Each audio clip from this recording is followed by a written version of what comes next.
Sveiki, mėlyjeji Lietuvos mokinių parlamento televizijos žiūrovai. Šiandien tokią saulėtą ir puikią dieną mes ruošiame jums reportažą tiesiogiai prie Kauno savivaldybės. Prašau kamerą čia, taip. Apie dėl išankstinių Europos parlamento rinkimų. Taigi, šalia manęs yra mano kolegė Ieva. Prašau susėsti su Ieva. Ieva? Taip, klausau, Kristina. Taigi, šiandien kaip niekada daug žmonių susirinko į Kauno miesto savivaldybę rinkti savo atstovų Europoje.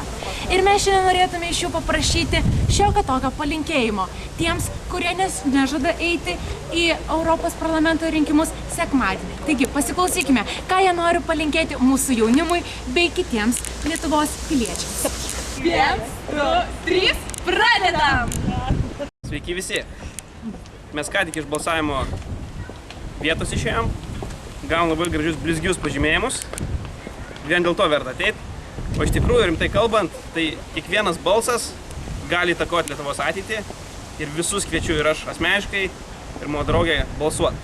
Atlikite savo pilietinę pareigą. Lietuvos jaunime netingėkit, reikit balsuoti šį sekmadienį būtinai, nes nuo mūsų priklauso visos Lietuvos ateitis. Už savo ateitį būk atsakingas pats, ateik balsuoti. Užeikit, einam balsuoti. Balsuokit! Balsuokit! Ateikit ir balsuok! Balsuokit už mūsų ateitį! Balsuok, nu! Sesė, balsuok! Balsuojam. Štai mes ir baigiame savo reportažą iš Kauno Laisvės alėjos. Tikimės, kad šie palinkėjimai jums kažkiek padės apsispręsti, ar eiti į rinkimus, ar neiti šių metų birželio 7 dieną į Europos parlamento rinkimus. Tai buvo Lietuvos mokinių parlamentas. Iki!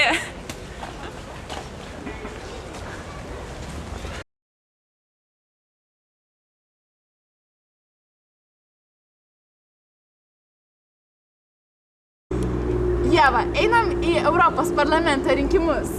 Einam!